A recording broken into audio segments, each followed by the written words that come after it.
बिस्मिल्लाहिर्रहमानिर्रहीम। नीमेन pig disease इसकी 3 category है, टाइप ए, टाइप बी और टाइप सी। टाइप ए भी एक साथ पढ़ते हैं क्योंकि इसमें सिमिलरिटीज़ ज़्यादा होती है और टाइप सी अलग पढ़ते हैं। अच्छा, टाइप ए बी में क्या कहते हैं कि जो स्पिंजोमाइलिन है सही है, ये एक लिपिड है। इसकी डिग्रेडेशन होती है सेरामाइड्स को और पास्पोराइल कोलिन को, और इसमें जो एंजाइम इन्वॉल्व होते हैं उसको कहते हैं एसेटस्पिंजोमाइलिनेज सही है। अब ये जो जीन है सही है, जो 11 नंबर क्रोमोसोम की शॉर्ट आर्म पर, 15 नंबर रीजन पर और 4 नंबर बैंड पर प्रेजेंट होता है, वो कॉमनली जो होता है फादर वाली वो साइलेंट रहती है बाई एपिजेनेटिक काजेज, यानी कि बहुत ज़्यादा मिथाइलेशन हो जाती है उसकी, जिसकी वजह से वो एक्सप्रेस नहीं होता, और मदर के साइड से जो आता है वो एक्सप्रेस होता है। तो जब मदर के साइड वाले में भी कोई म्यूटेशन आ जाए, वो भी साइलेंट हो जाए, तो फिर क्या हो जाता है हमारे साथ ये एसिड स्पिन जो माइलिनेज या एब्सेंट रहता है और या डेफिशिएंट रहता है, यानी कि अपना नॉर्मल फंक्शन परफॉर्म नहीं कर सकता। एज अ रिजल्ट क्या हो जाता है कि जो स्पिन जो माइलिन है ये अकोमुलेट हो जाती है डिफरेंट ऑर्गन्स में से है, स्पेशली ब्रेन में। और ये भी किन लोगों में कॉमन है, अश्किनाजी ज्यूज में कॉमन है सही है, यानी कि स्पिंजोमाइलिन के अकोमुलेशन को हम नेमेन पिक डिजीज कहते हैं। अब टाइप ए डिजीज़ पर आ जाते हैं, तो ये एक बहुत सिवियर फॉर्म है और इसमें न्यूरोलॉजिकल डिजीज़ होती है, यानी कि हमारे ब्रेन्स की जो एबनॉर्मेलिटीज़ होती है, और इसके अलावा इसकी अकोमुलेशन की वजह से ऑर्गन्स की इनलार्जमेंट होती है सही है, ऑर्गेनोमेगेली। इसमें कंप्लीट एब्सेंस होती है स्पिंजोमाइलिनेज एंजाइम्स के, और इसी तरह बहुत ज़्यादा अकोमुलेशन होती है स्पिंजोमाइलिन की सही है। अब स्पिंजोमाइलिन जो होता है ये कहाँ पर अकोमुलेट होता है, ये पहले बात में मोनोपेगोसाइटिक सिस्टम में होती है, जिसमें liver, spleen, lymph nodes, bone marrow वगैरह आती है सही है, और इन सब की एनलार्जमेंट भी होती है। इसके अलावा हमारी न्यूरॉन्स की भी होती है, जिसमें ऑटोनॉमिक नर्वस सिस्टम और स्पेशली सेंट्रल नर्वस सिस्टम के अंदर जो न्यूरॉन्स होते हैं वहाँ पर अकोमुलेशन होती है, और लंग्स को भी इफेक्ट करते हैं, वहाँ पर भी अकोमुलेट होते हैं। अब सबसे जो ज़्यादा एनलार्जमेंट होती है या प्रोमिनेंट एनलार्जमेंट होती है, जिससे हमें पता चलता है टाइप ए है, वो स्प्लीन की होती है सही है।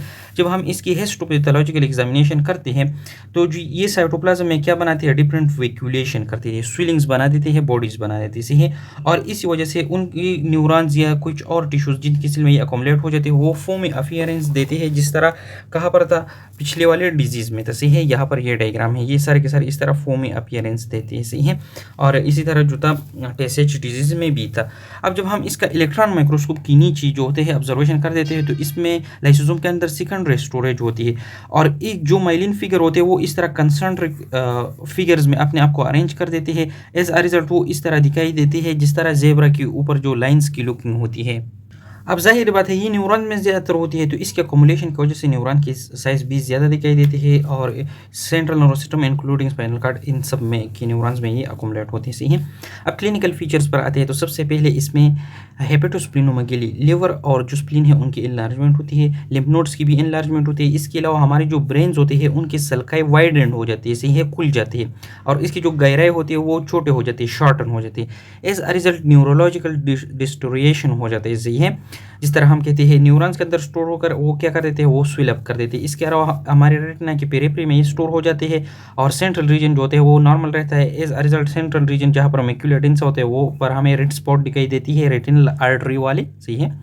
और यहाँ पर भी जो होता है डेथ होता है पेशेंट के फर्स्ट 3 ईयर्स के अंदर सही है।